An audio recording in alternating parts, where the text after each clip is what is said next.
Welcome back to the deep dive. This is the AI Brief, episode 312. Hi, everyone. Today we're looking at how AI is really moving past just experiment. Yeah, it's hitting the market now, causing some real collisions. It affects everything. From hiring decisions to, well, massive global infrastructure projects. Exactly. So our mission for you today is simple.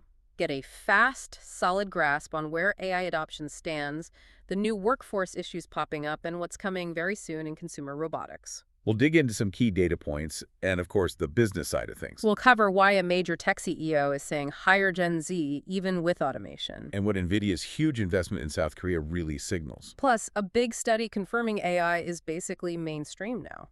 And then there's the robots, the $20,000 home helper, and a robotaxi battle brewing. Okay, let's get into it. First up, this tension between hiring people and automating tasks. Particularly that human element versus the machine. Right. So Airbnb's CEO, Brian Chesky, he made this argument that honestly sounds a bit backward at first. He's saying employers should hire Gen Z, even for tasks AI could technically handle. Even if the AI is cheaper or faster. Yes, because he's not looking at this quarter's costs. He's thinking long-term about leadership. Leadership. How does hiring for entry level connect to that? His point is, we need humans, especially young ones starting out, to actually learn on the job. Those basic tasks build experience for future strategic roles. So if you automate everything at the bottom... You break the pipeline, that's his term. A broken leadership pipeline.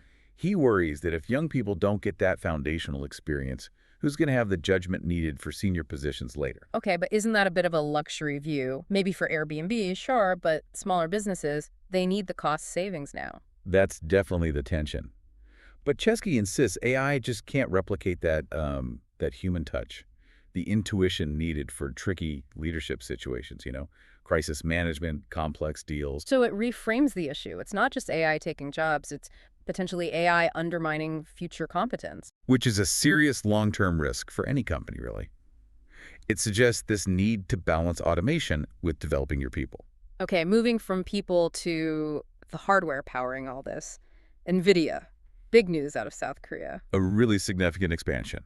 Nvidia is boosting ties with major Korean tech players, Hyundai, Samsung, SK, Naver. And this is about more than just selling chips, right? Much more. The goal is to seriously ramp up the country's AI infrastructure and especially its physical AI capabilities. Think robots, smart factories. And the scale. They're supplying over 260,000 of their newest GPUs.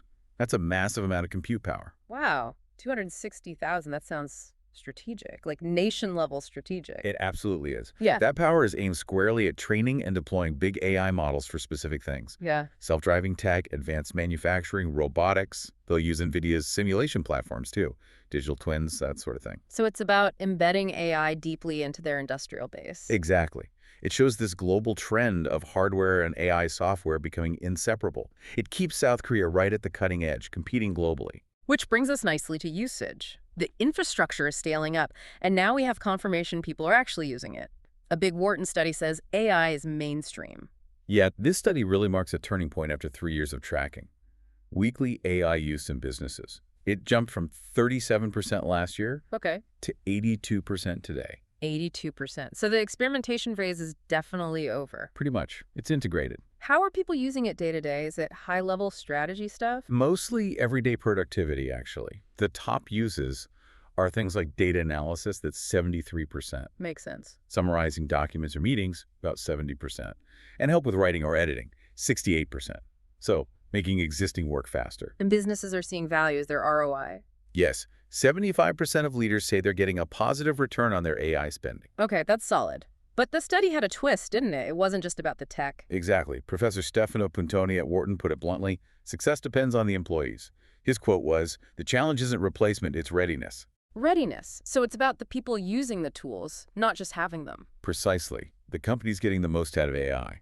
They roll it out fast, give employees easy access, but also have clear rules, guardrails. And the ones lagging behind. They tend to have tighter restrictions, maybe less trust, bureaucracy, data security fears, not enough training. So even with positive ROI, trust and culture are still bottlenecks. Interesting. It seems the main hurdle now is organizational human readiness, not the technology itself. That human readiness factor is a perfect lead-in to our next segment. If AI is mainstream in the office, what about in the physical world? Robotics. Things that felt like sci-fi are actually coming. Starting with the first consumer humanoid robot, 1X's NEO. NEO. Pre-orders are open. They are. It's aimed at homes, priced at $20,000. $20,000. Oof. What does it do? Fetch slippers. Huh, maybe. It's designed for basic household stuff. Getting things, organizing shelves, folding laundry. Folding laundry. Okay. But 29K, it feels more like an early adopter gadget than mass market right now. It is foundational. And here's a key detail. Some tasks still need teleoperation. Meaning a human is controlling it remotely. Correct, like a very advanced puppet. Which, naturally, brings up some privacy questions. Yeah, you think? Who's watching it fold my socks? Fair point. But look beyond the current limits. Morgan Stanley thinks this kind of home robotics could be a $5 trillion market by 2050. NEO is just the very beginning. Shipping starts in 2026. 2026 is also the year for a robotaxi showdown in San Francisco. Uber's jumping in. Big move. They're launching a premium robotaxi service right in Waymo's backyard. But didn't they have that huge lawsuit years ago? I thought they were partners now in some cities. They did, back in 2018 over trade secrets. And yes, they partner in places like Phoenix and Austin. But San Francisco, this looks like direct competition for the premium market. Shows how fast alliances shift when big money is on the table. Okay, from robot cars to robotic shoes, Nike's Project Amplify. Yep, the world's first powered running system. It's aimed at recreational runners, maybe in the 10, 12-minute mile pace. Powered shoes, what do they do? They act like a second set of calf muscles, basically giving you a boost. Nike says it makes running uphill feel like running on flat ground. Human augmentation for joggers. Huh, when can I buy them? Still years away from a consumer launch, apparently. Yeah. But again, it signals AI and robotics moving firmly into our physical life. Okay, let's bring it back to tools people can use right now. For you listening, if you want to apply AI today, here are 4 trending tools tackling specific needs. Right, moving beyond just general chatbots. First, tools that make company data usable without coding, like Softr. Softr connects to your Google Sheets or Airtable and helps you build actual portals or internal tools from that data. No coding needed. Makes data useful fast. Then there's the trend of specialized AI assistants for work. Take Emma AI. What does Emma do? It helps build AI assistants for specific job roles. They pull information from your company's own data, Slack, email, CRM, whatever. It's about making AI relevant to your job. Tailored intelligence. That seems key. Then for execs, financial planning. Yeah, FuturePlan. This one uses AI specifically for founders and senior executives. How so? It designs retirement plans to maximize tax savings, looking at complex scenarios that might be hard for a human advisor to optimize fully. Interesting. And finally, back to that trust issue from the Wharton study. Authenticity. Right. If people are worried about AI-generated text, tools like Netus AI are emerging. That's its angle. It does 2 things. First, it claims to detect AI-written text with 99% accuracy. Okay. And second, it can then rewrite that text to make it sound more human, to pass authorship checks. Wow, so AI detecting AI and then AI fixing it to sound human. That's meta. It really shows that even with automation, we still value that human-like quality, and that trust is a huge factor. These tools are trying to bridge that gap. So pulling all these threads together, what's the big picture? I think it's clear we're in an acceleration phase. AI adoption is speeding up, and it's forcing some really fundamental questions now.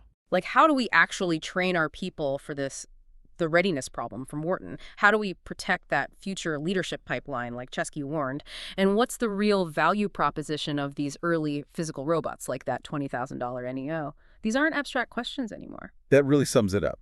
So a final thought for you, the listener, to consider: notice the gap. The gap. Yeah, the gap between how fast the hardware is developing hundreds of thousands of new GPUs, powered running shoes, and how fast our organizational cultures, our training programs, our trust levels can actually absorb and effectively use the AI tools we already call mainstream. That cultural lag. Exactly. That cultural readiness gap might be the single biggest break on AI's potential impact over the next few years. Something to think about. Definitely. Thank you for joining us for this AI brief deep dive. If this helped you get up to speed quickly, please follow the show. And share it with someone else you think would find it valuable. We'll catch you next time.